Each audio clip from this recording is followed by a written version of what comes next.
नमस्कार मित्रांनो, तुमचं स्वागत आहे आपल्या चॅनलवरती. तर आता आपण पाहणार आहोत की आज काय केलं. तुम्ही म्हणता आज काय केलं म्हणजे, तर आपण असं टार्गेट केलं. आपला CA फाउंडेशनचा पेपर आहे मे 26 मध्ये, म्हणजे आता ह्या मे मध्ये CA फाउंडेशन. त्यामुळे आपण आज टार्गेट धरलं, जो मी स्टडी करणार तो तुम्हाला सांगणार.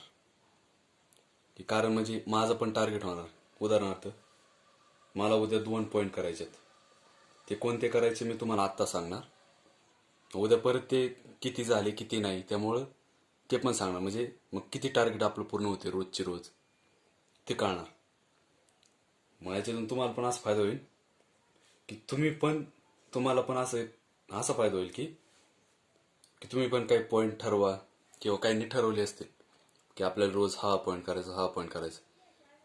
मग ते पॉईंट झाले का, त्याच्यातले एक झाला, 2 झाले, 3 झाले, 4 पॉईंट झाले, मग 3च झाले, एक नाही झाला.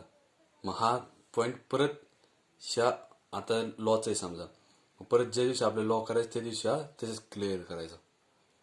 ठीक आहे. मग आज आपण एक मिनिट हे कळलं तर आपण ह्या कंपनीज ऍक्ट मध्ये पाहिले लॉ. आपण पाहिलं ओपीसी म्हणजे 1 पर्सन कंपनी. हा इथं याचं सेक्शन आहे, सेक्शन 262 हे सेक्शन आहे. त्याच्यानंतर आपण अजून एक पॉईंट पाहिला, प्रायव्हेट कंपनी, सेक्शन 268. आणि अजून एक पाहिला, कोणता पाहिला, एक मिनिट, गव्हर्नमेंट कंपनी याचं सेक्शन आहे 245.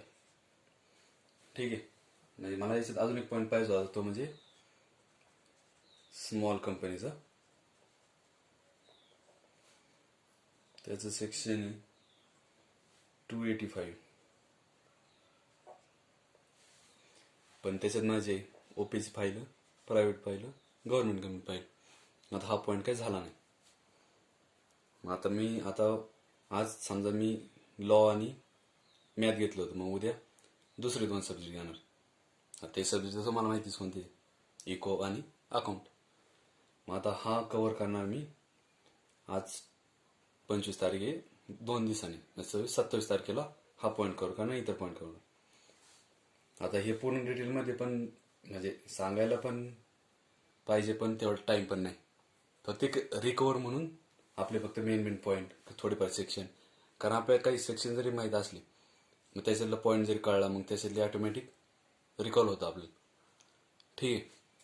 हे झालं आज. चल, मग आता आपण उद्या पाहणार आहोत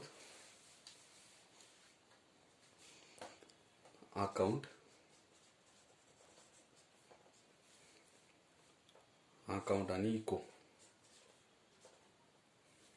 तर अकाउंटमध्ये आपण पाहणार आहोत उद्या करणार आहे ट्रेडिंग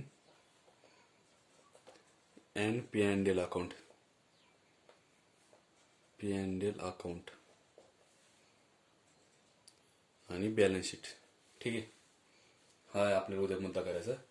आणि आपण इकोमध्ये उद्या पाहणार आहोत चॅप्टर 6, तो नॅशनल इन्कम चॅप्टर आहे. काय ते माझ्या पूर्ण लक्षात नाही आता, सॉरी.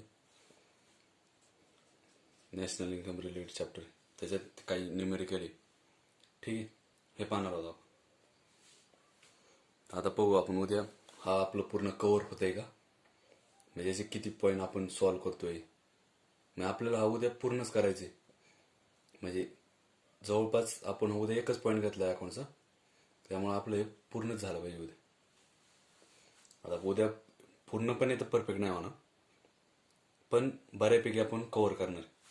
परत ज्या दिवशी असं रिपिटेशन येईल त्या दिवशी अजून फायदा होईल. आणि हा चॅप्टर 6 हा आपण उद्या आपल्याला करायचा. ठीक आहे, तर आपण उद्या परत पाहू याच्यात काय काय झालं. हा तुम्हाला एक मिनिट सांगतो. याच्यात आपल्याला याच्यामध्ये कोणते कोणते पॉईंट पाहिजे.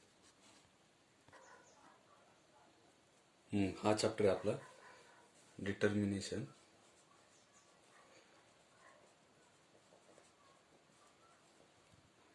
Determination of national income.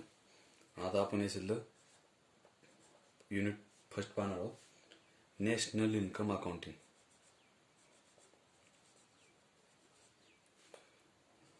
National income accounting. ठीक आहे, तर आपलं उद्या हा फर्स्ट युनिट टार्गेट. याचं सेकंड युनिट आपण पुढच्या लेक्चरमध्ये पाहू, म्हणजे जे शिकवच आपल्याला करायचं. ठीक आहे, कमेंट करून सांगू कोण कोण मेची तयारी करते से फाउंडेशनसाठी, आणि स्टडी कसा चालू आहे, आणि काय प्रिपेअर करायला पाहिजे, म्हणजे कोणत्या लेवलने करायला पाहिजे. तुम्ही पण मास्टरजी करा, मी पण तुम्हाला सांगतो.